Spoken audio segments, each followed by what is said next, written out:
This is the Wine Tasting with Comedians podcast. I'm your host, Lyall Behrens, and we got a real special guest. A real special guest. That's a lot of pressure, bro. Like I'm not. Well, no, you know why you're a special guest? Why?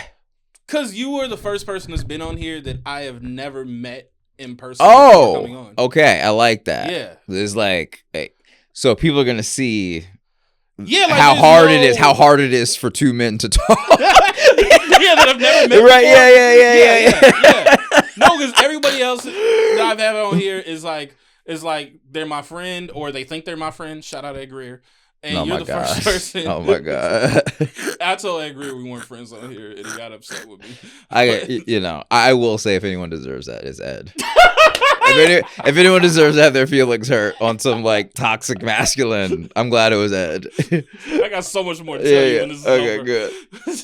But everybody else has been on here like I've known at least 10 years, or I've got some sort of some like rapport with. We've done a bunch of shows. You're the first person, so thank you for taking the time. I appreciate it. Wow. What do you? That's such a crazy. You don't need to thank me.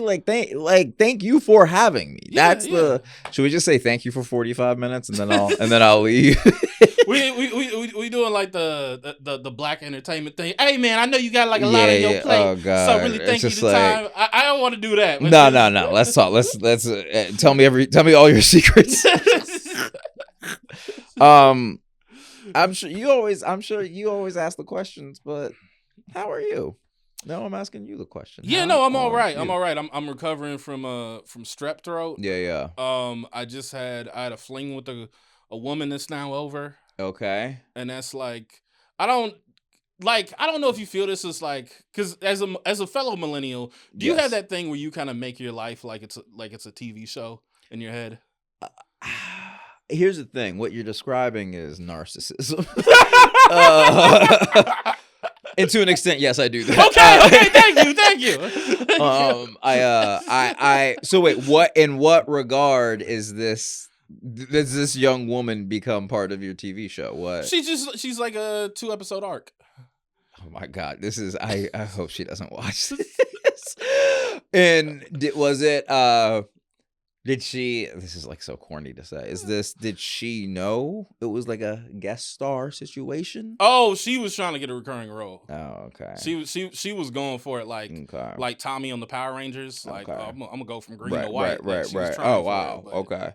Now, do you think you are a catch? Wait, what's up? Wait, hold the fuck up, nigga. Like, It's not a judge. It's not a dig. I'm genuinely asking. Like, when you think of yourself, are you like, I'm a catch, and this woman is like desperately after me because she can sense that I'm a catch? Oh, man, I really don't want to say. No, I don't really think I'm a catch. Okay. I think I'm like that. Would you say dead middle? Like right in there where you're like. There's worse guys, there's better guys, but I'm fair. Oh, I'm an amazing date. I'm great in the honeymoon phase. Okay. But like on a regular basis, no, I'm not a catch. I complain a lot. I gotta have my way.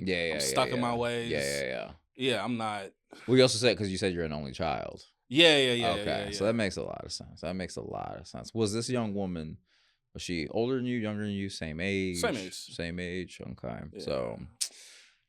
Look, if you're out there, here he is. I'll give you the address to the studio. Okay. And what was your reason for not liking her more, I guess? Was that a crazy? She's not enjoyable. She's not a fun hang, and I don't like having sex with her. Whoa. Yeah. That is a lot. Yeah. So... How did you meet? Was this an apps? Okay. Yeah. Okay. All like I made like a list of my body count, and it's all. Why you laugh as soon as I say that? It's just because it's just like that. Like here's the thing. That's something that like everyone does, gender aside, man, non-binary, whatever. Everyone has like even if it's just mental, they know, right? Yeah. But no one talks about it. You're not supposed to talk about it because like especially like here's the thing. Internet is forever. When you meet that special someone, they're for sure going to find this clip where you said, like, I have this list. And they're going to say, Lyall, pull it out and read it at our wedding. and they're gonna make you read the body count. They wouldn't do that at a wedding. Yes, no, at your wedding. It's gonna be your future wife saying, "Read the body count." That's gonna be your vows. It's like, I vow not to love Shonda, LaShonda, Are you Keisha. married? Yes, I am. Did that happen at your wedding? No, but why would that happen at mine? But my wife did ask because like something I forgot what happened, and she was like, "How many?" And I was like, "We're not playing this game," because like I'm not emotionally strong, so I don't want to know hers either. Absolutely. Here's what I'll say. I think being a dude is telling yourself you have what it takes to handle everything, and realizing just each year that you have none of it. Like you don't have what it takes. Like men are good at here, and again, this is me being real, at least to myself. Okay. Men are better at driving. We just are. Yeah. Like just let us have that. And cooking.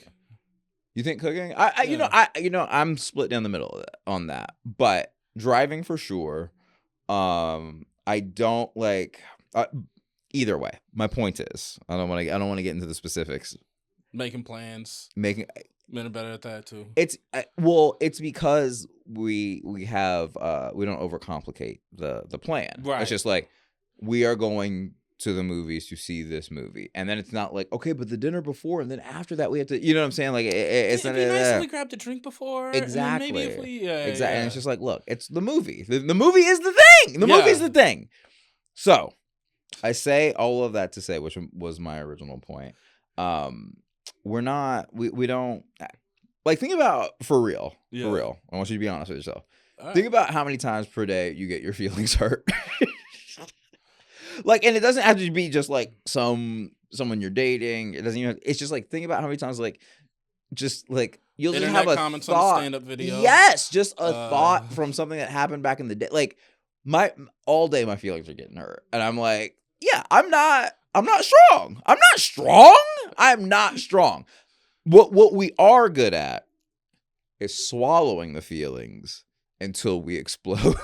That we're much better at that. Women I'm exploding all the time. Okay, but I would argue that for every time you explode, 10 things have hurt your feelings. And you definitely. Okay, that's what I'm saying. Yeah. That's what I'm saying. Are you saying that we just walking around hurt? Yes, men. Yes. Men are hurting, and I don't even mean like in the like male loneliness way. I mean like just objectively, we have not figured out how to be. Because here, and I mean this sincerely, and I know I want to bring this back later, so keep this in mind. We'll put a pin in it. Yes, I do believe crying is corny. I just think as an act, like you have three reasons to cry, and it's just like usually it has to deal with loss, right? You can do like loss, pain, and happiness from like a child being born. But like when you're just crying because something's kind of hurt you or like kind of annoyed you or whatever, I'm like, get a life. You shouldn't be crying. But my point is because crying is corny, men haven't figured out a way to like let that. Like I tell my therapist all the time, like if I had, like if I just had somewhere like a rage room that was like mine, you know what I'm saying, and like it had like that car from Street Fighter that you used to like Ken or Ryu would just beat up on the secret level. You know what I'm talking about? Like if I had that, I actually think I'd be much more emotionally stable. But because there's not that. Men, we only know how to be violent or cry, but we both know that crying is corny. So then and we don't be doing that shit. That's what I'm saying. If you're balls, right? Exactly. So then you gotta. What's the only way to go? Violence or swallowing it. That's it. What do you choose? Me? Yeah. I swallow it 9 times out of 10, and on the 10th time I explode. Okay. Yeah. But I don't cry. That's the thing. So I'm just like look at like.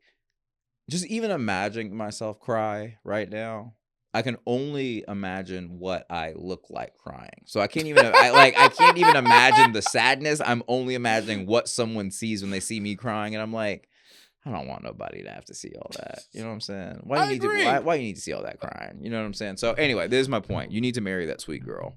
You need to. She's your soulmate. Why is she somehow soulmate? I don't. Okay, can I ask what? Okay, so here's the thing: the sex thing, whatever I get. What was like your personalities don't match? Like, what's... It's like she does this thing. So there's like, I have like, all women kind of annoy me on some level. Okay. Great thing to say. Great thing to say as someone who's dating. Continue. Yeah. I can say this to a married guy. You get it. Yeah. Like, you're married for a reason because you felt the same way. Yes. You just won't say it out loud. Like, you're smarter than me. But no, well, but mine's a mix. It's like there was a bunch of annoying people. Then I found someone who wasn't just not annoying. They were like actually fun to be around. You know what I'm saying? That's my whole philosophy. Just make it. You don't have to be 200% fun 200% of the time. It's just like, if you can make my life like more entertaining from like the baseline of just sitting there doing nothing, then you're already dope. But my wife's incredible. Anyway, blah blah blah. I say all that to say that yes, most people are annoying, so I'll give you that. Yeah. Okay. So basically, there's like different entry level points of annoying for women. Yeah. So there's like the one where it's like, you can annoy me as my girlfriend, where it's like, you're annoying me with like, maybe we should do this, maybe we should go here, here's a new way you could spend your money on me. Like there's that level. Okay. Yeah. But it's like, okay, but there's gonna be some really good conversations, some amazing sex, and we're gonna have fun at restaurants, and there's gonna be a lot of dope stuff in between. Yeah. And we have enough of the shared interests. Then there's the level right below that where it's like, you're cool and like intellectually we're on the same level, but there's like just a little slight pebble in the shoe from time to time, whether it's sense of humor or it's like, because I say like a lot of fucked up shit in private.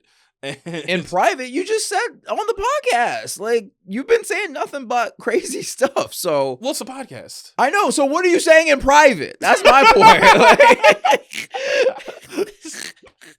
Continue. Okay, I say like a lot of racist shit in private is what I'll say. There it is. I say a lot of dismissive things. Okay. I like, I complain about Uber drivers that don't know English. Like, I got a lot of issues. Okay, that's fine. That's actually fine. Thank you. Thank you. So it's like, I do that shit, and it's like, and it's like, if there's a girl that's like, you shouldn't say that. I'm like, oh my God, I need a girl I can be like a little fucked up with. Right. So, and then the level right below that is just like basic. Like, so she does this thing where it's like, she just likes to start these fights, and she like, but they're not even like real fights. It's just kind of more like, why would you say that? That's messed up. I'm like, I didn't say that. And she'll say 3 things, and I got to pick what I want to respond to. And she's like, I have ADD. And it's like, okay. So I just can't do that. Yeah. Especially the sex is gonna be trash.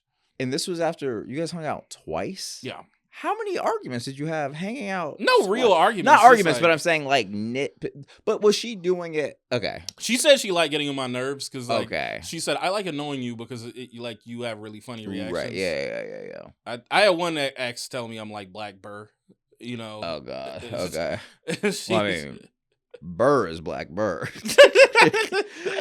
I'm good friends with his wife. But okay, is there any world that you give her a third shot? Like, did you end things, or did you? No, I just haven't contacted her back. And how long has it been? Like 2 days since Saturday. Now, is that a long stretch for y'all? I don't know. It's like still new. Okay. And over. Okay. Has she reached out to you and you're not responding? I responded, but like, she was like, hey, I could come over and walk around in lingerie. And I'm just like, I didn't sound enthusiastic about that at all. What'd you say? I want to know what your actual response was. Were you just like, did you say, wow, cool? I just didn't respond. Then she called me and I said, yeah, I'm still not feeling well. I need more time to rest. Oh, here's the thing. Yeah. You are going to have her come back over. And that's just the reality. That's just the reality of it. Because like, you right now aren't going to want to start something new. Like what you're not, because like you are just getting over a sickness, and you have to do like dating, all that stuff is whack. At least you know this flavor of whatever. And I will say this: men at the beginning are way too like selling ourselves because we suck. You know what I'm saying? Yeah. But women undersell themselves, I think, a little bit at the beginning, and then they just need to get more comfortable. You don't actually know what she's like yet. I don't think. So I say, look, it's just me, and I don't know why I'm going so hard for this literal stranger. I know there's something I want to tell you that I feel like will just dead this though. And I don't know if I should say it. Do I know her? No. Oh, okay. Just say it. She can't do doggy style. I don't know what that as in like she doesn't have She's arms. like, I don't like it. She doesn't have her arms to hold herself Yeah, up. she's like, I don't like it. Do it from the side. I don't like it. Okay. And that is for you. You're like, I could never be with someone. Well, she got a fat ass. I'm like, it defeats the purpose of having a fatty on you. Okay. So can I ask a personal Hey, now may I ask a personal question? Yeah, ask a personal question. What race is this young woman? The race that most of Angelinos are. Okay. So there's a white woman. No. Oh, she's Hispanic. Yeah. Okay. Or Latinx, whatever. Yeah. Okay. So but is she just self-conscious? That's what I'm saying. Like, do you have any I don't know. idea? Let's get to the podcast. Get to the podcast. This is the podcast. This is the podcast. There's a format to the show. This is the format. Now we're in You're hijacking the format. pod? No, I'm not hijacking it. This is just figure out how this fits in the format. How are you? I just I'm just gonna go back out to the streets. Is basically my plan. But the streets aren't. There's nothing. What are you doing? Well, it's over. She fucking sees this. Like, this is never. Well, I mean, does she know you do this? Like, stand up, whatever. Does she know you have this podcast? I fucking hope. Probably now. Oh man, this is like you do have to cut some of this out then. Nah, we'll be all right. We'll be all right. I mean, it's entertainment. I know, but like, let's say you guys stay together, right? That's not happening. This is not happening. It is happening. This is your soulmate. This is the one. This is the Why one. are you pushing this? This is the one God sent your way. Do you think I can't find better out there? That's kind of what I think. You think I can't? It's not that. Because that's why you said, do you think you're a catch? And I kind of think you trying to hold up a mirror to me. Like, you really think you can do better out here? No. Like, here's the thing. I would argue that like 90% of like men and women are exactly the same. Like, in terms of like. You meet the same. By the way, I don't think anybody's really a catch, just for the record. Oh, come on. First of all, like, I'm a catch.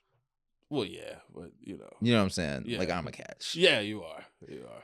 But that's neither here nor there. It's just all the women's lives have changed. I'm kidding. I'm not a catch. Like, I'm a catch to your point at the beginning. You're a catch on paper. I'm a catch on paper. I mean, a year ago, I was a catch on paper. Right now, you're like, emotionally, you might be a catch. But after, you get to know me a little bit, you're like, he's like everyone else.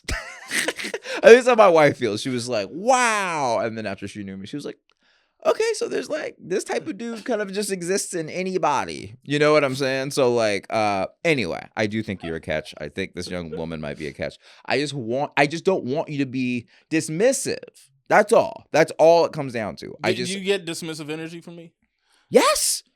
Yes. The way you were talking about her, of course I do. But okay, like in and then the format of the show. We'll get to the format of the show. All right. How nice of you. Hey. How nice of you. Hey, you know what? It's my dream to get into the format of the show, but I need to. Yes, it is. Yes, it is. Yes, it is. But I need to say this. So, in a world where she never ever this feels so crazy to say as a 40-year-old man that she never comes around on doggy style. You don't feel 40. I mean, my body does. Maybe not our conversation. Yeah, my body feels 40. You got a 28-year-old voice. Oh, that's really nice. Yeah. I have dreams about me running where I'm looking at myself running and I'm like, I can never do that in real life because if someone sees me run, like my knee, like I can feel how floppy I'll be when I run. Does that make sense? So I just don't do it anymore. And I never thought that would happen. Like you think that like you're going to be able to run forever. And then one day you're like, oh no. Like I hope nothing happens because if I'm forced to run, people will laugh. 29 is when, cause I was like really, really a runner for a time. Yeah. And then 29, it just kind of stopped for me. Yeah, that makes sense. Yeah. You gonna marry this girl? No, man. No, okay. No. All right. I don't want to get married at all, though. You say that. I do. You're young. You say that. And then one day, it just happens. I'm like young-ish. You're young. Young, yeah, I guess. Are you 40? No. Then you're young. That's it. Sorry. Now I'm back. What's the format of the show? Don't ask me that. Let's get into the format. I love the format. So I feel so like you just got me to share a bunch of shit about my personal life I didn't even want to get into. But see, this is the point. This is human, real interaction. You know what I'm saying? Yeah. Like I could have come on. All right, here ask me the doggy style question. Okay, if she never comes around, Yeah, pun intended, on doggy style, she never does it. Yeah. Let's say you mean it's not her. Let's say it's the woman of your dreams. This is the one thing she will not do. That's like for you, like I cannot marry this person. Yeah. Okay. Sex is very important. Sex is important, but like there's so many. No, it's very important. Yes, there's so many positions though. You know what I'm saying? Like just you can scratch one off the list, add one. You know what I'm saying? All right, this goes back to like I think my life is an HBO series thing. Yeah. Every time I have sex with the woman for the first time in this doggy style, I think I'm on an HBO show in the moment I do it. Why? I don't know. What? I just like to. I feel like yeah. But specifically, It feels like a scene on my show of life. But okay, keep in mind HBO has a lot of shows. Yeah. So like it'd be Entourage. Because it could also be Oz. No. It might be Oz. It might be Oz. Fucking Schillinger. Look, I'm just saying. Now, come here, Beecher. Jesus Christ. Now, do you imagine? Like, are you imagining like cameras and stuff, or are you imagining like being what? Like, bro, that is a lot. That's a. So wait, this. Have you thought that? Have you told this young woman that you imagine yourself on TV while this is happening, and maybe that's why she's like, no, of course not. Okay, no, like I want women to like want to keep fucking me. I don't tell them this. Right? Yeah. Okay. Look. Okay. I really want to have a sex scene in a movie. That's like one of my, but a good movie or a good TV show. Where like it's good writing and everything, but it's like I'm gonna look at all three. I'm looking at all three. Now. It's a dream of mine. But okay, so can I ask more questions? You're saying things that's making me ask questions. By the way, like we could have glossed over all of this, but are you trying to get? Do you need to open your? Is that Snoop Dogg champagne or whatever? This is not Snoop shit. No,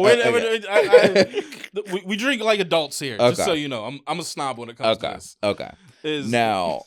I'm just gonna do it real quick, and then you can ask me more questions. Yes. So the thing that I do on this show is I bring a bottle of wine that I think matches the comedian that I have on. Okay. You can't even do this with a fucking straight face. Well, because we've just gone so deep now. Yeah, you've gone deep. You don't. You asked the questions. What am I gonna do? Not answer? Well, you could have not answered, man. That's just me, Lyall. But it's a podcast. I know, but I'm just saying. Which wine reminds you of me? See, I don't like the way you said it now. Now it makes me like feel stupid for doing it. You're making me realize that this is all some made up shit. You are trying to have sex on Game of Thrones, the House of the Dragon. That is your dream. More True Detective, but yeah. True Detective? Yeah. Is it a cinematography thing? Is it a storyline thing? Both. Is it franchise? Okay. Both. Okay. Top 3. What are your top 3 franchises for doing this? Like an HBO where you just slip me in? Yeah. Well, I mean, I'd like to do it just on The Sopranos because I just like to be like the Mully. That's already that's out. Okay, it's got to be realistic. It's got to be. Well, it's just got to be current. It's got to be current. Yeah. I'd like to get some ass on The Last of Us. You know. Okay. There's only like 4 people on it. It's season 2. They got the new people in. Yeah, yeah. All right, Last of Us. Yeah. I'm not fucking Ellie, but I mean, I'm just saying. Yes. But thank God. Number 1. Number 2. So you picked a show with the lowest population.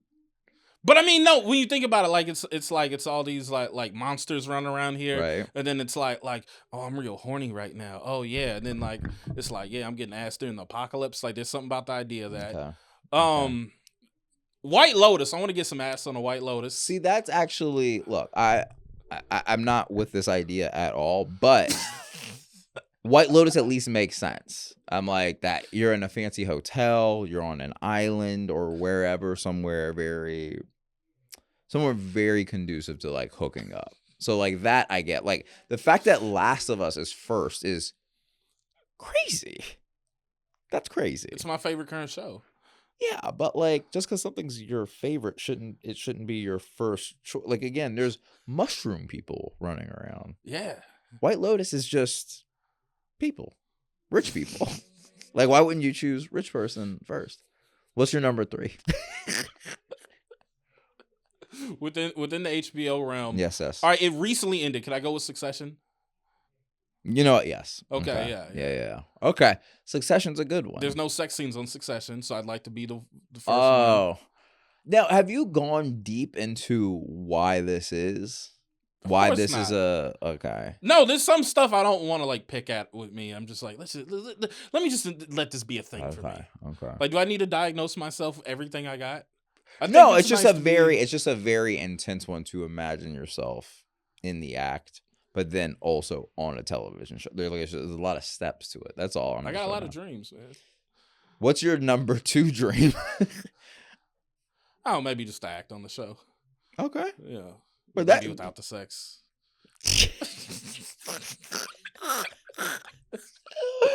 Oh my God. Okay, wait. Okay, one more question. No, one more question. One more question. Okay. What is more important to you? Now hear me out. Yeah.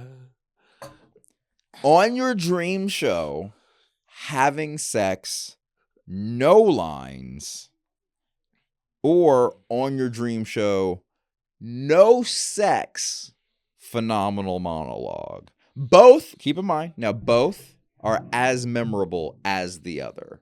Like for the audience, like let's just say you're walking down the street, you're walking down Sunset.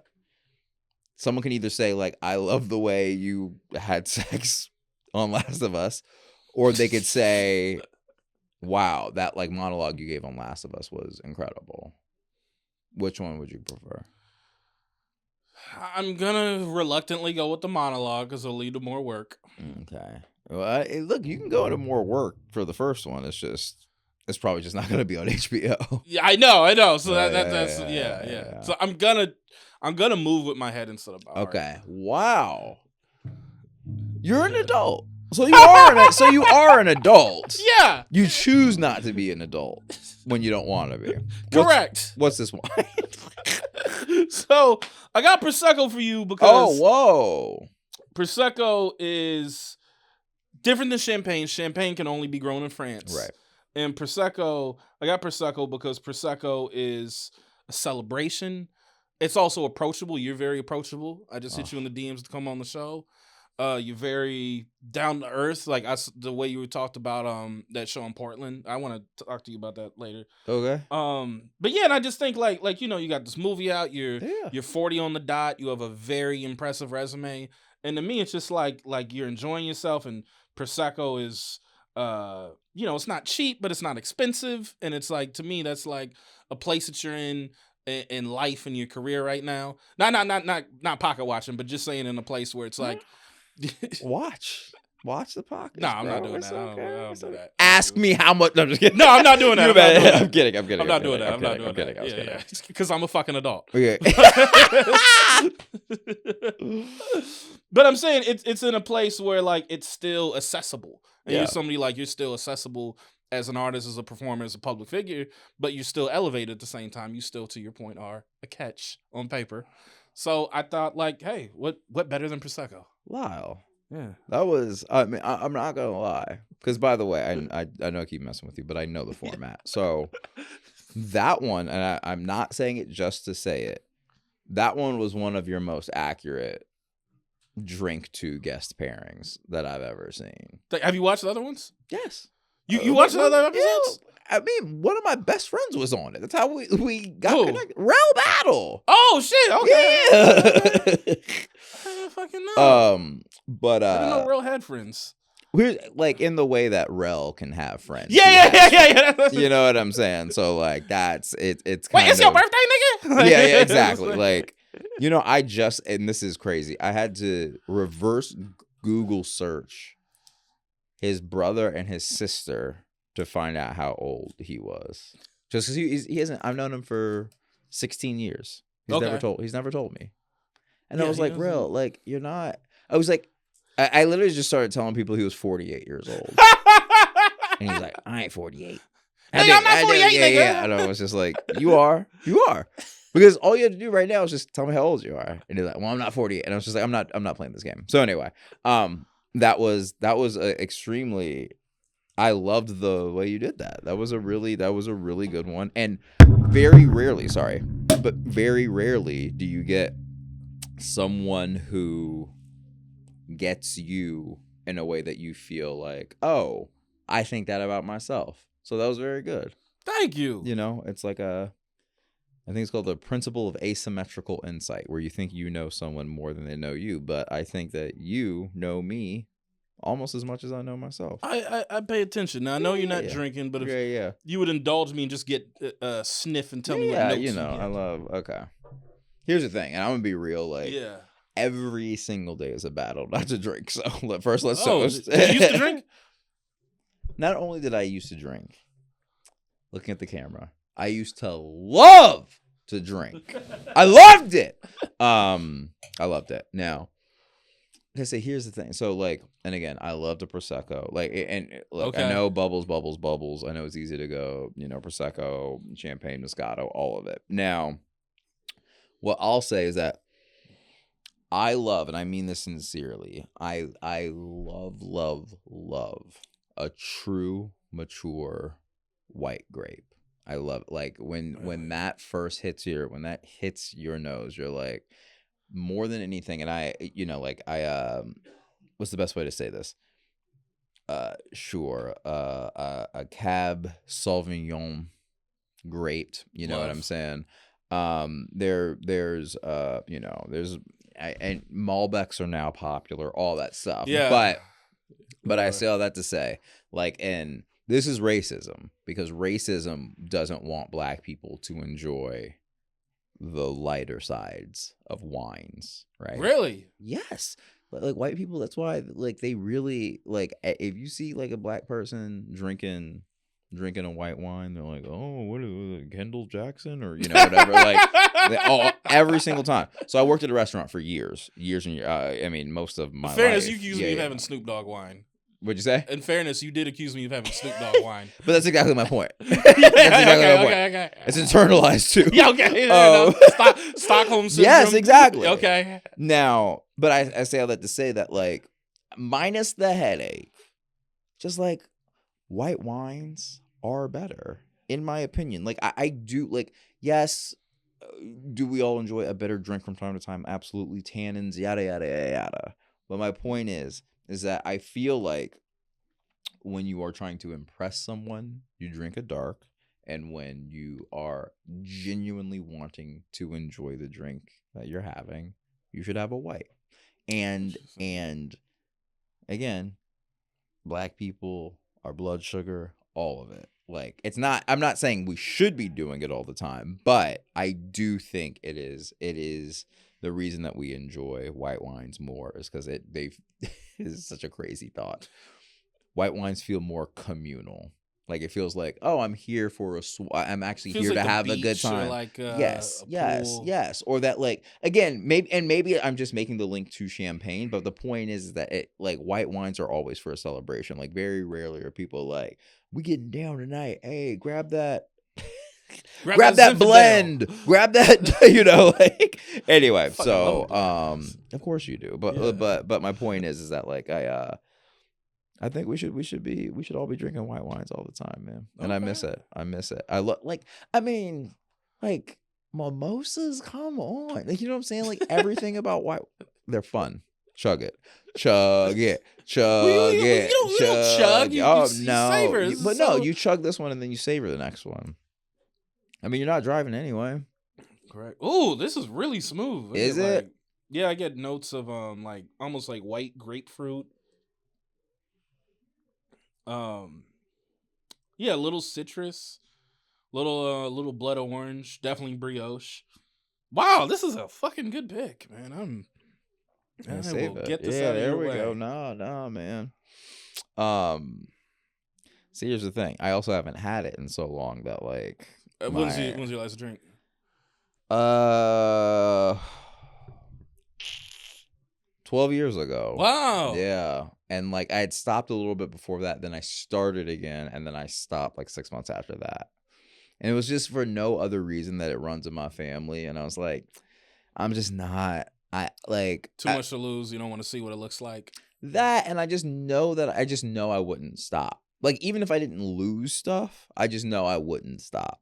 I'm just someone who like, I also like, I know it's whatever and boring and stupid, but like, I'm on a very like regimented diet as well in the way I eat, because if I slip up and have something at like, just pancakes, let's say I have pancakes at 11, then my whole day is just chasing something sweet over and over and over and over and over and over again. So it's like I really have to be careful about like how I do how I start anything, because that's also how I'm going to finish it. And so like with alcohol, like if I started drinking, I'm drinking until I'm done, and like done doesn't necessarily mean like, wow, I've had enough. It just means that I physically can't drink anymore, Wow, okay. Yeah. So I'm a little like that, not like I'm a little alcoholic.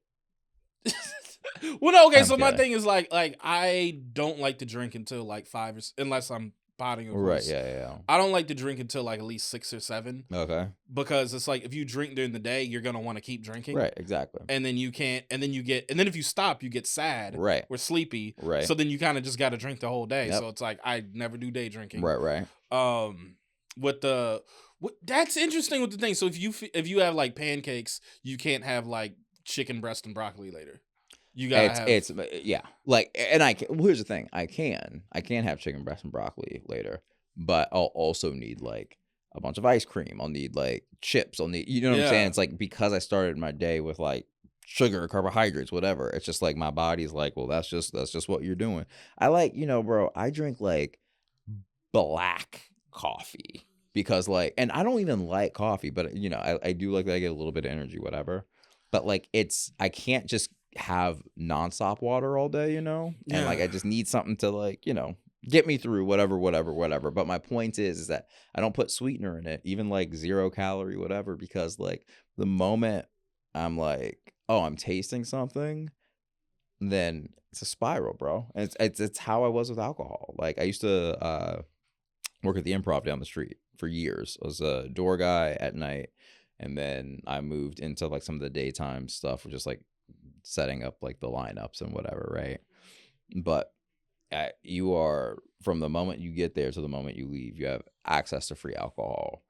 And sometimes I would get there at 8 a.m. and the day would start like that, and I would just start drinking, you know what I'm saying? And like, to your point, once you start drinking, you kind of can't stop, you know what I'm saying? Because again, like, you don't want to be at work at noon and already be coming down from that. So it's like, you just, even if it's just a little bit, you just gotta keep going. And so like, I just noticed with me, I'm like, yo, I like, as much as it sucks, I had to break from it. Same thing with weed. Like I've never really been a weed smoker, but when I stopped drinking, I was like, this is what I'm gonna do. It's legal here.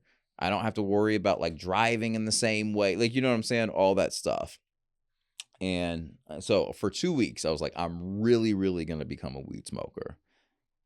Like, God is my witness. God, I hope you're looking, because I'm a weed smoker now. And it's just so funny. I know I have to pretend that. Okay. Anyway, back in. So I tried smoking really hard for 2 weeks, and I was like, I'm going to get it done. I'm going to be a weed guy now. And I got to tell you, I was just like, man, this sucks because I want to enjoy this, but like I'm either just like my stages of. Are you a weed smoker? Occasionally. I don't know what your stages are, but my stages are smoke, scared, very hungry, sleep. There's never a like I'm having fun. It's scared, hungry, sleep.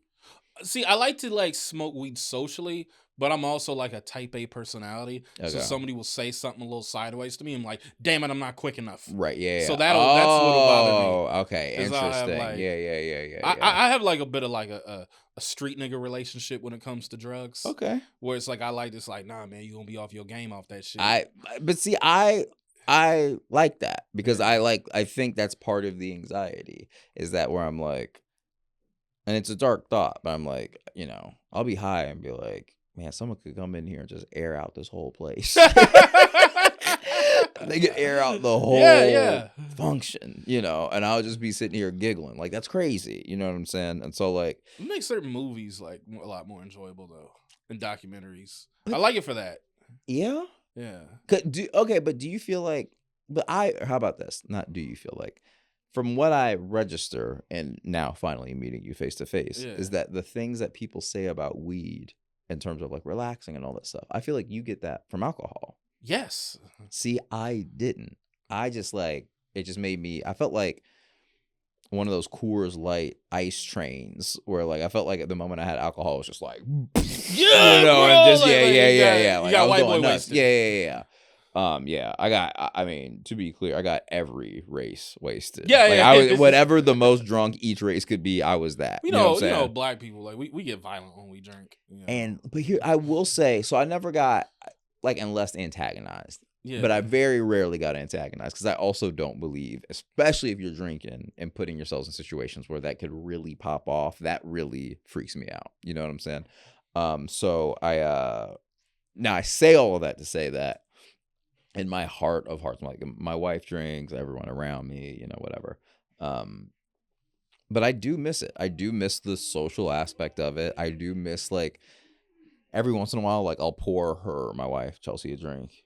And I'll smell it and I'm like, ugh, and I'll gag at first, but then I'm like, oh, but I do weirdly miss like having whiskey, like, you know what I'm saying? Or like whatever, like I miss a vodka soda. I miss, again, a Prosecco. I miss like, there's just fun stuff that every once in a while you're like, damn, like am I going to go the rest of my life and not be able to have like this kind of fun, you know? Like, because at the end of the day, you know what they say? You know what they say? No. Alcohol is the doggy style of drinks. Do you want to go the rest of your life? You want to go the rest of your life without the doggy style of drinks? I don't know if I can do it, Lyall. I feel your pain. You didn't think I was going to bring it back, and I did. No, I did think you were going to bring it back. Did you know I was going to do it in that moment? No. Okay.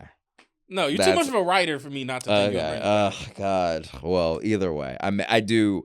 Do you think you'll ever stop? Ooh. No. Okay. No. Parents, what are they? Are they Prosecco sippers? Dad's dead. I'm sorry. I don't think I knew that. I apologize. I don't have a Wikipedia. You wouldn't know that. Mom, yeah, she's into it. She's like slowed down for like health stuff and like just wants to you know she's lost a bunch of weight too since she's stopped, but she's she definitely enjoys it. I've gotten her into stuff. I've taken her wine tasting and stuff. Oh, that's dope. Now, mama's boy or just close to your mom? I mean, like mama's boy by default because like I don't have other siblings. But it's like I do think if I had like another sibling, I don't think I'd be a mama's boy. Oh, interesting. Yeah. Do y'all talk every day? Yeah. And is it by you or by her? Oh, by me. Yeah. You're a mama's boy. Yeah. I am too. I'm just saying. I was just genuinely wondering. Yeah. No, but it's like I think though, like if I had like a brother or sister, I think like I'd be like I'd have more energy I could like go towards. Right. Yeah. Versus just her. Yeah. So it's like Christmas and Thanksgiving will like just be us two.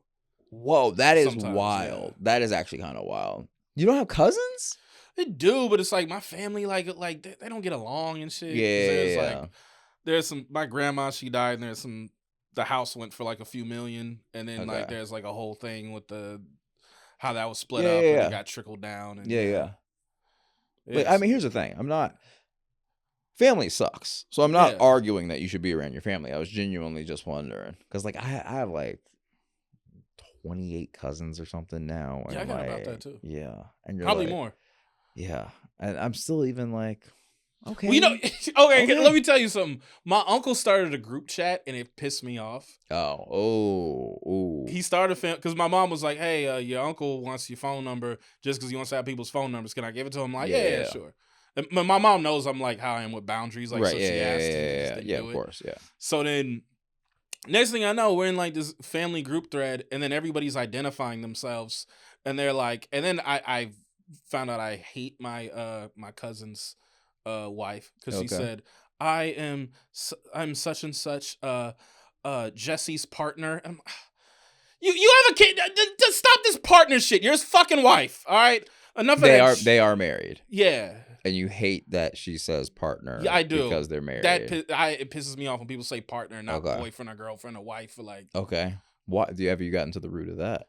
That's some gay shit. Meaning like straight people need to stop appropriating. That's fair. That is the answer. Yeah. That's the answer. I like that. Okay. Yeah, it's like that was some shit they said in the 90s when they had to be like, "Hey, are you homophobic? Let me feel this out." And then now we're like, "Oh, we're all partners. We're not partners, nigga. This ain't a tech startup." She's white. Yes. There we go. Yeah. See what I'm saying? You know, always sniff them out, even in the group chat. I'm saying, right? But it bothers me like my uncle started this because it's like one, like that's what Facebook's for. Right. It's just people sending each other photos. Yeah. And two, it's like, you're not doing the real work. Like, I know, like, what happened. Like, some college friend of his died. And then he's thinking, like, oh, man, I need to connect with people. Yeah. And organize the thing. You're not doing the fucking work. That just... Can I ask a question? Yeah. Do you find that you have boundaries, not just because, like, your family might be weird or whatever, your actual beef is? They're very uptight. They're uptight. But also... Are you afraid they're going to ask you, are you the Hollywood dude in the family? Yeah. Okay. Yeah. That one gets muddled very quickly. And next thing you know, favors are being asked. And you're like, hey. I know that you saw my name on a thing, or you saw the pod, you saw me headlining, and were you just in Columbus? Am I tripping? I'm there in June. Okay. Yeah. I love Columbus, by the way. I do too. It's fucking low key one of the best cities in the U.S. But my point is, even though they don't have good food, but that wouldn't bother you, obviously. But no, I still eat food. I just have to be careful how I eat. No, but it's like, but I assume like you eat really healthy though. No, I just don't. Here's what it's not that I eat super healthy. It's that I have just confined myself to a window of eating, and it's just like in that intermittent time. Fasting. Yes, exactly. Okay, never mind. But it's an intense one. It's I thought the way you said it, I thought you were like on a strict like. Well, I'm just saying that like it's more just that like it's because I will eat pancakes, but I can't eat them till 4 p.m. or whatever. Okay. You know what I'm saying? I'm saying if I start my day with pancakes, the day starts with pancakes, the middle is pancakes, the end is pancakes. Whereas like if I just like am chill, I can have pancakes for like a late lunch, and then by then I don't want to go crazy. You know what I'm saying? But I like Columbus food. It's just they're just more specific in the things that they do well. They don't have a swath of good restaurants, but the good restaurants are off the hook. Anyway, I digress. The thing I'm trying to say is that like you see me headlining a club, blah blah blah, and then all of a sudden, family's like, let me. Even if they're not asking directly, they're always asking for something. That's the interesting thing. You think I can maybe? I had a cousin. Maybe he'll see this. Who knows? Is years ago I worked on this show, and I guess he saw it, and there's a Facebook message at like 3:30 in the morning. So I'm like, first of all, nigga, why are you awake? And he said, help me become a famous actor. And I was like, nigga, I'm not a famous actor. Like, what are we talking about? But again, it's just and with the group chats especially, people get really like, and the other thing that I don't like about them is that like, I don't like this like whole Apple announcing that you left the group chat thing. Yeah. Let me go. Let me be honest. You don't need to tell nobody. You don't need to tell like, it's now like when you untag yourself on a thing on Instagram, it tells everybody like Yassir, and you're like, bro, why are This you snitching messing was up? unnecessary. Why are you messing up their day? You know what I'm saying? Like, we were cool. And then people are like, oh, you had to untag, you had to unfollow. Like, yes, I did. I need to ask you some stuff now. Okay, go. Because we're winding down with the pod. This has been great. I normally ask this. Where'd you grow up? I grew up in Marietta, Georgia. Really? Yeah. Really? Where'd you start doing stand up? So I did it once out there when I was like 18, maybe 19, and I bombed so hard, bro, that I was like, I'm not gonna do it again until I get to LA, because they're smart in LA. They don't get it out here in Marietta. Keep in mind, were you one of those people where you didn't like relate to where you grew up? Yes and no. Okay. And it's because I grew up in it was just a weird spot. Like I mean this sincerely, especially as I've gotten older. I do love where I grew up in the sense that I'm like I wasn't, violent stuff happened, but it's not like I was, I wasn't Nas at the project window, like writing down like, oh man, he got shot, blah, blah, blah. Like, stuff happened. But my point is that, my mom really, really, really worked hard to provide at least a safe place for us to live. Now, we were broke, but we were safe. You know what I'm saying? So I resent it. When I think of the resentments I have the resentments more of like school than I do like the place, the city itself. Like, I hated high school. Like, when people tell me they loved high school, I'm like, how? Like, it's people a prison. that like hate high school are often like kind of unfun adults that liked high school. Yeah, that's what I'm saying. Because I'm like, how, like, you have hopefully more money and more access to fun than you've ever had, and you loved high school. Grow up. Now, that's my big beef with where I grew up. But I don't like. I'm still friends with a lot of people I was friends with in high school, like close. You know what I mean? We still text each other, we're on group chats, whatever. So I grew up in Marietta, and it's weird going back because it's just like a different place now. But I did love it.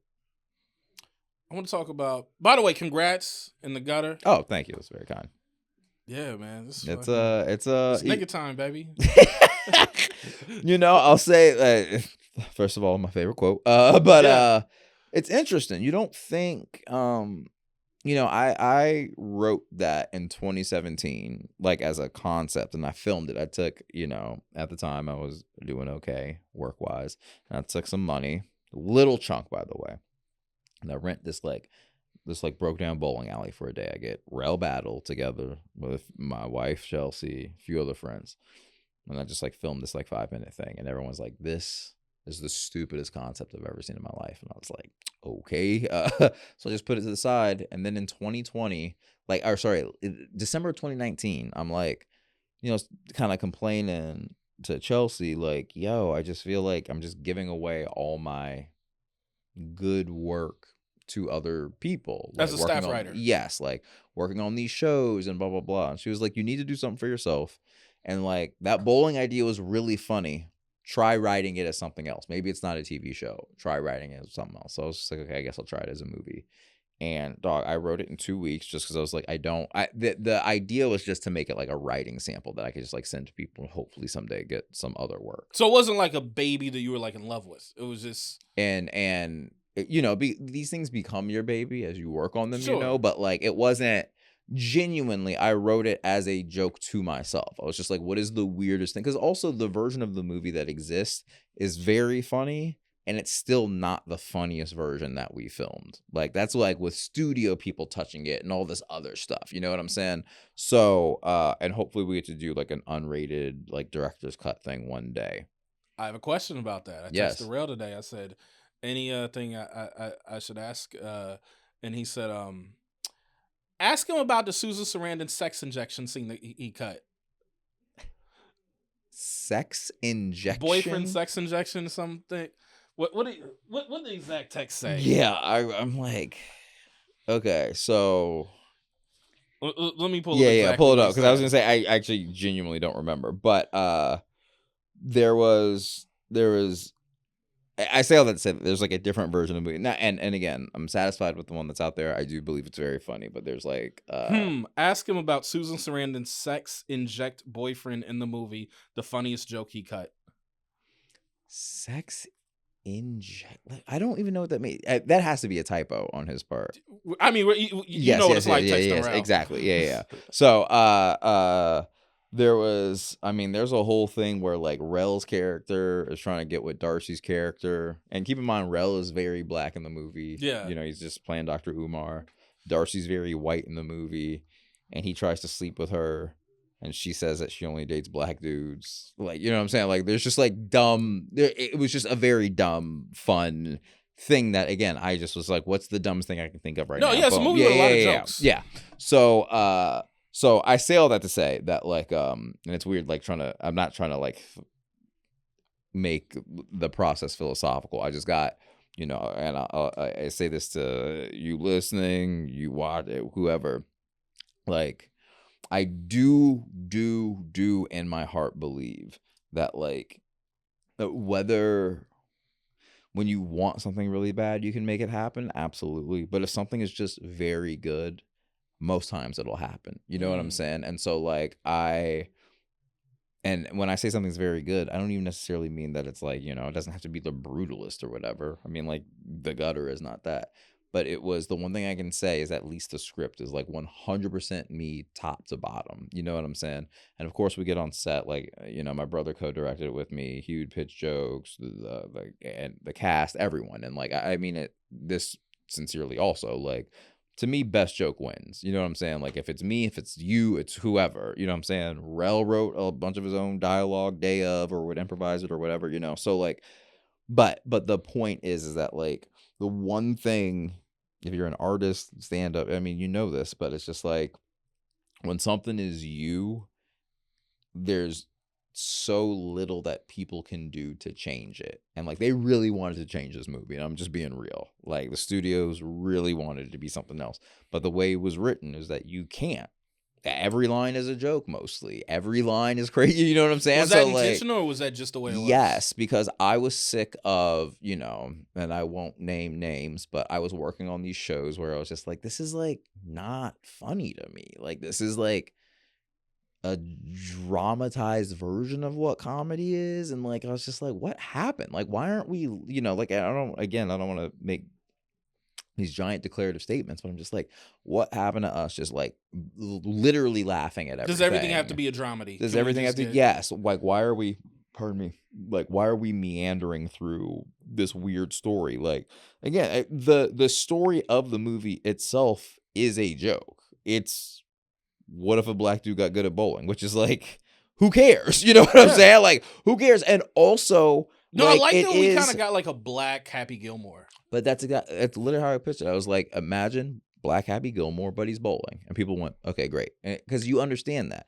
Because even if, like, you got to explain to the suits quickly. Right, exactly. And like, even like in a world where you'd have to say, like, because people, it's a bowling movie. So they say Kingpin, they say Big Lebowski. And I'm like, it actually, while it does absolutely borrow from those things, especially Kingpin tonally, like, the story is not that. The story is, a psychopath who's in a world that he shouldn't be in. You know what I'm saying? Except the difference in my movie is that everyone's crazy. Because that was another thing I thought was really important too, is that, like, we always have, like, you always have your comedic lead, and then like it's a bunch of uptight people around them, and they're going, oh, Yeah. And I was like, what happens if they're going, oh, for a different reason? Because they're also crazy, and that our lead can see, so a side character can see Susan Sarandon and go like, oh, and Darcy, and like, I just wanted every single person, because I genuinely believe this, like, if you were calling something a comedy and you are not laughing, like, if a minute passes and you haven't laughed, I genuinely believe something's wrong. Like, really? I just believe, like, unless it's like even in The Gutter, when they're like having their big breakup scene, and when I say breakup scene, I'm just talking about their friendship ending for a minute. Shamik and Darcy's characters. I was like, you can still do this with a bunch of jokes. So I threw jokes in all through that. Like, I just, like, I genuinely don't believe, like, the best way you can do it to make something very funny and very dramatic, and I'll ride for this movie forever, is Royal Tenenbaums. I think it's like the best of Royal Tenenbaums and Boogie Nights. The Boogie Nights isn't traditionally a comedy, but my point is that like Royal Tenenbaums, you're constantly laughing.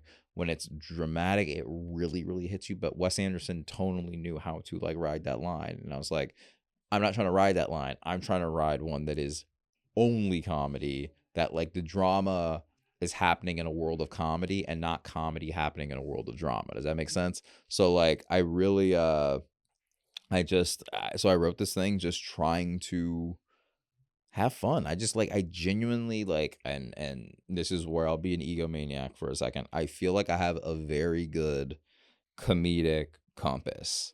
And like I was like, if I can make myself laugh writing this, everyone else will laugh. I know that because I'm a very hard audience. You know what I'm saying? And like I feel that way about the people that were in the movie as well. It's like I know they make me laugh, and because they make me laugh, I know they will make everyone else laugh. Okay, so I got a question about that. Yeah.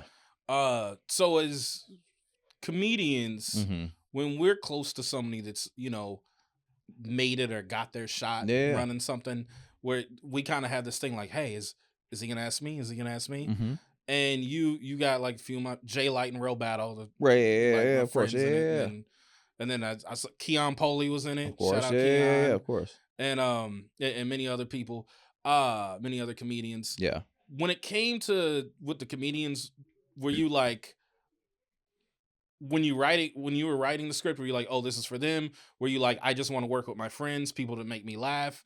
Or was it like, was there some sort of like, all right, let me give them a shot. Let me give them a look because they deserve it. I think I would say it's a mix of all three. Okay. Because like, you know, some of those people haven't gotten a, you know, I'll use the term proper shot yet, right? But some of them have. And I mean, like, you know, Rel is like one of the most working people that I know. You know what I'm saying? And like, so it's like, it only made sense. And he also, again, in the original thing that I shot, played the Walt character. So I was like, there's no world I'd do this movie without him. You know what I'm saying? And truthfully, he probably would have been Walt if, like, you know, and I'm not saying this to be, is Rel's the homie.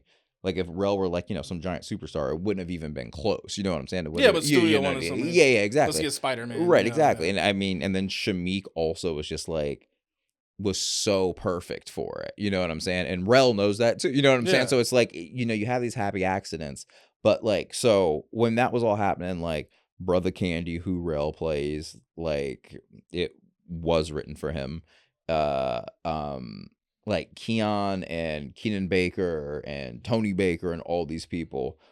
Now, like, Tony's character in particular was very much, even though he's only in it for like 3 minutes or whatever, was very much written for him. You know what I'm saying? There's a lot of heat take roles in it. Say that again? There's a lot of heat take roles. Yeah, of course. But like, you know, like Jay Light, for example. I actually messaged Jay Light today. Oh, did you? Oh, okay. I watched it today. Oh, okay, cool. Because I wanted to freshen my head before we pod. Yeah. And I messaged Jay Light, so that's how you say nigga. And then Jay said, that's how I was directed to say that. Yes. Well, so truth be told, that scene, it was supposed to be a 7-year-old white boy that said it, and then Shameik was like gonna beat him up. No parents wanted their white child to say it, which is understandable. Our one of our producers, Daisy Green, is Jay Light's wife, and so we were kind of all talking about it, and I was just like, Daisy Green, would Jay do this? I was like, I'll age it up clearly, but like, will he play like a white dork who says this? And she was like, I think. But the reason I immediately went to Jay right after we couldn't do a kid is that, like, if you see him as a performer, he's brilliant because he doesn't look like the things that he says. If that makes sense. You know what I'm saying? No, he says like fucked up shit at roast battle. Yes, exactly. But he doesn't say them as like a white guy with glasses. He says them as a really smart, really intuitive, someone who's like really immersed in culture person. So when I had that, like, when I was thinking about him, I was just like, yeah, this is someone who will deliver the joke in a way that won't just feel he got like the big nigga lips. Too. Yeah, but that's what I'm saying. Like, he's just funny. Like, he's just a very funny guy. And so, like, I say that, like, so some parts, yes, and then other parts, like, again, like, I was just like, you know, I love Keon, I love Keenan, I love DC Irvin, like, and I was just like, and the thing that, like, and in all seriousness, like, if this is the only thing I ever get to do, I was like, I want to be able to look back and be like, I made a promise, not even to them out loud, but to myself. Like, if I ever got a shot, I was going to put on as many people as possible, and I will always do that. Like, and they kind of owe you anytime. forever after that too. I mean, but here, it's not about owing. It's about, not, but like, it's like, yeah. It's more them to guest me. spots gonna hit different. Is all I'm Yeah, saying. okay, sure, but like, you got room tonight? Yeah. Have room. That's all I'm saying. I think to me, like, yes, but like, I think at the end of it, like, and I don't want to be dark or whatever, but like, if I died, I would want it to be that, like, that was someone who kept their word, and that was someone who really, and I mean, even just like after this, like, now I know your personality, and so if I get to do another thing, like, I know where to plug in Lyall. You know what I'm saying? And like, that's the way I've always operated. It's part of my motivation for having you on. Okay. Well, here's the thing. I'm gonna keep cutting back to a sex scene just throughout whatever thing I have next is gonna be you having sex with yourself, by the way. But I say all that to say that, like, I pride myself on being someone who, and keep in mind, there's like, I tried, and she knows it, and she's kind of angry about it, whatever, but like, I tried to get Marcella in it. There's like all these people that, like, I tried, and just like timing wouldn't work out or whatever.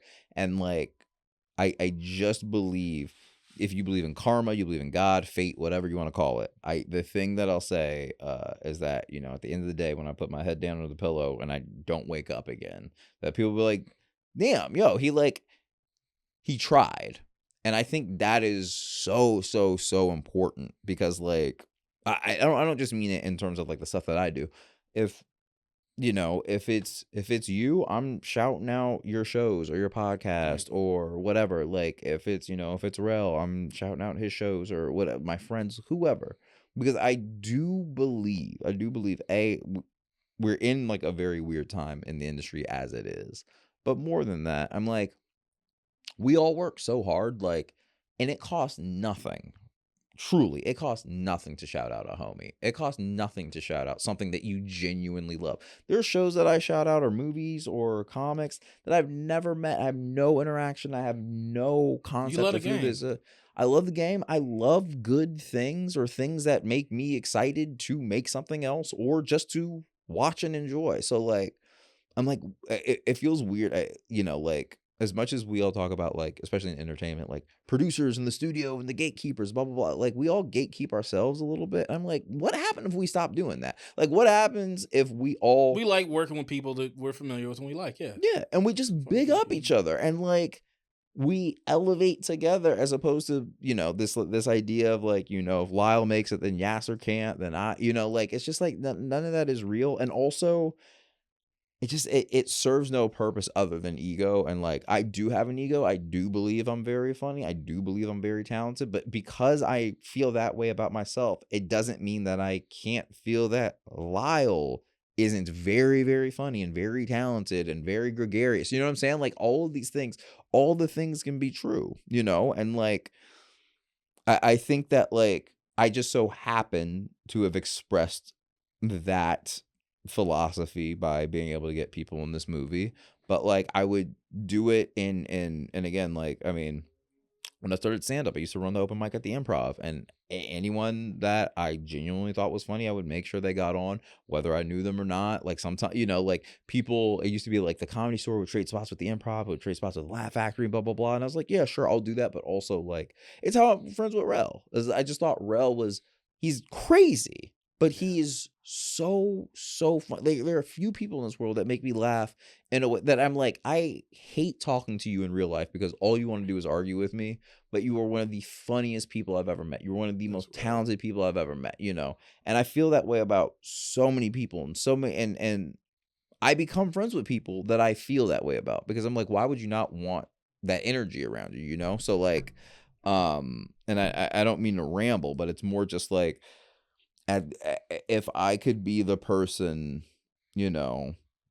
this go round, who was able to put some friends in a thing when I got the opportunity, why would I not do that? Like, it just makes no sense to me. And I would hope that, in the same way that, like, you were kind enough to ask me to be on this, that I could one day ask you to be involved with something that I'm doing. It only makes sense to me, especially if you like love and respect that person and think that person is talented. Now, you know what I'm saying? Like, and we just, again, I don't ever want to live in a world where I'm like, it's also like I'm on Instagram, but I really try to keep my peace with it a little bit, because like it is a little bit of like a jealousy machine sometimes, and I'm like, I don't want to be like that. Well, with you don't people. need it either, like other performers.